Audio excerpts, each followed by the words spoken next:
Magandang araw mga kaibigan. Bigyan natin ng reaction, opinion itong post ni Senator Bongo sa kanyang official Facebook page. Tungkol ito sa kanyang pagiging member ng minority bloc.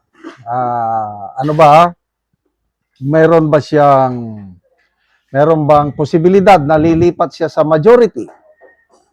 Kasi isa siya sa mga senador na delikado rin. Dahil anytime may lalabas na ICC warrant of arrest laban sa kanya. So ito, mananatili po ako dito sa minority. Kahit na dalawa na lang kami magkasama o mag-isa na lang, dito po kami dahil sa aming prinsipyo at paniniwala. Yan po ang kanyang statement. At ang daming nag-like ko. 266 ang nag-react. 126,000 ang nag-love, 115 ang nag-like, 19,000 ang nag-care, 3,800 lang ang tumatawa. Wala pang 2% ang tumatawa o hindi naniniwala sa kanya. 98% na reaction favorable sa kanya. Ulitin ko, yung mga ginigipit na senador, ang bantayan natin si Senator Marcoleta at saka si Senator Bongo. Si Senator Bato nagtatago na dahil sa ICC warrant. Nakakulong na si Jinggoy. Villanueva and Escudero, kakasuhan na rin sana. Nag-announce na si Ombudsman Remulla na hinog ng mga kaso nila, isasampa. Biglang bumaliktad. Ano na ngayon? Safety na ba sila? I don't know. So, dalawang senador pa ang nanganganib ang kanilang buhay. Marcoleta and Bongo. Kahapon may nabasa kong post si Senator Marcoleta. Sabi niya, kahit ikulong pa ninyo ako, kahit nandyan na, nakaambag na, nakahanda na ang arrest warrant sa akin, gusto ko pa rin ipagpatuloy ang pag-iimbestiga para malaman ang katotohanan sa malaking nakawan sa kaban ng bayan, sa kasaysayan ng bansa. So, hindi nagpapatinag si Senator Marcoleta. Nakikita ko, kung mayroong Senator Jinggoy na may balls, may yagba, pinili niya ang makulong kaysa yung lumipat bakod. Itong si Marcoleta at itong si Senator Bongo, nakikita ko, ganyan nga. Nagkamali ako kay Senator Villanueva. Kasi nung hindi pa nangyari yung mga pagbaliktad ng dalawa, nung pinag-aaralan ko ang komposisyon ng Brave 13, nakikita ko si Escudero lang ang may puruhan na babaliktad. At nagkatotoo nga, bumaliktad. Si Senator Joel, naniwala ko yung sabi niya na I will stay in the majority block, yung Cayetano block. Hindi ako alis dito. And I believe it so. Kasi nga, anak siya ng religious leader na may paninindigan na ang party list nila, CBAC, Citizens Battle Against Corruption. Kaya paniwalang-paniwala ko na matatag ang prinsipyo ni Senator Villanueva na lumalaban sa korupsyon. Kaya hindi ako naniniwala na babaliktad siya. And I was wrong.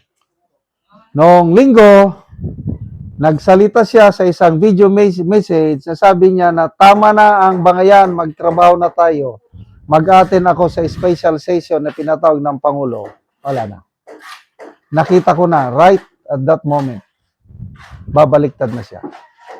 At nakita rin ito ni Mayor Magalong, kaya nagsalita si Mayor Magalong, na huwag niyong lukuhin ang taong bayan, hindi bobo, hindi mangmang ang taong bayan, na hindi nila nakikita ang inyong tunay na dahilan sa paglipat. Hindi yung trabaho, hindi yung magkaisa na, kundi maging safety ang kalagayan.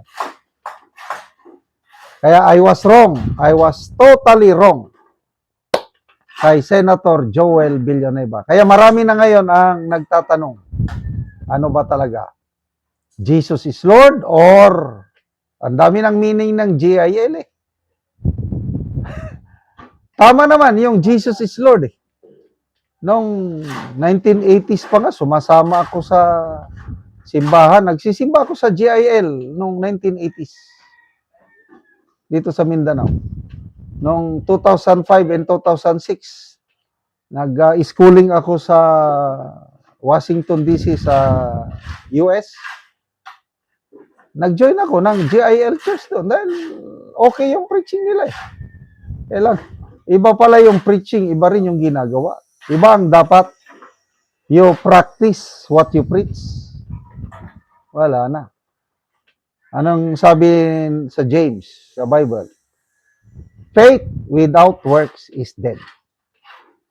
Kaya may mga nagsasabi na nakakaya maging born again. Sabi ni, sino ba yun? Si Grace Locsin. I am a member of GIL, sabi niya, at nakakaya maging born again.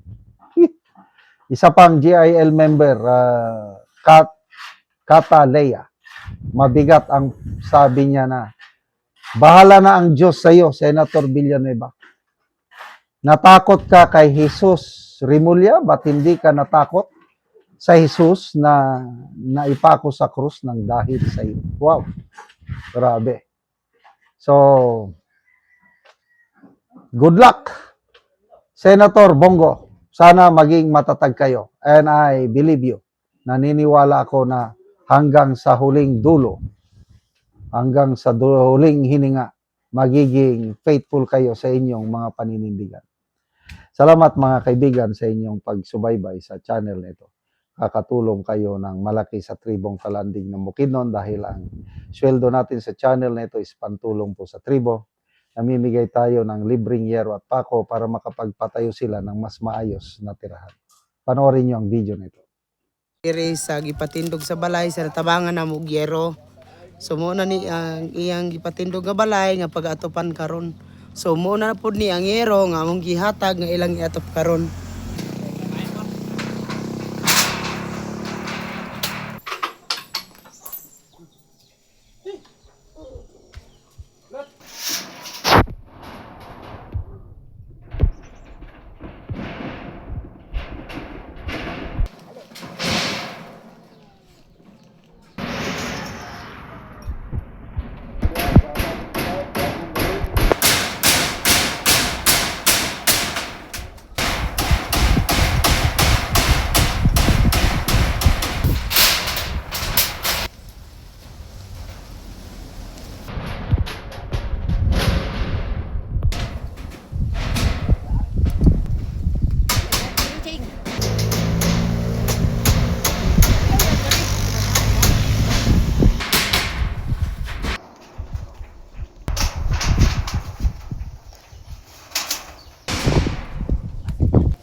Karon managid sa pag-atop ang among ginatabang nga yero.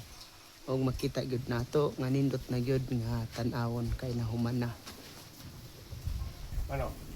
Salamat kayo sa Ginoo nga ang nagtabang sa sin sa balay sa akong mama, ang nagpatindog na gyud kay tigulang naman gud akong mama, so ako na gyud nagpatindog sa iyang balay.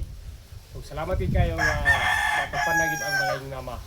So wala na akong pasalamatan sa ang Ginoo nga dapat akong pasalamat kay yatag ra gyud niya sa kadaghayan niya para iyang gipagandoy nga makatugod sa iyang balay. Karon natapan na gyud. Kamay na lang gyud ang kulang ani, dingding na gyud ang kulang ani. Ang paring kamutan inaut untang maluy-an mi hatagan mi grasya kay para pa man iyang balay kag mama. Salamat sad nga kini isang iyan nga balay pero dako kong pasalamat yapon nga isuporta ang Ginoo ni. Mm. Og salamat sa ligan ani sa Ginoo nga yang tukod sa yang sungkabi nga kay nagala ani nga nabang sa sin nga inatunta nga atagan sa sila og maayong nga panglawas. So salamat kayo.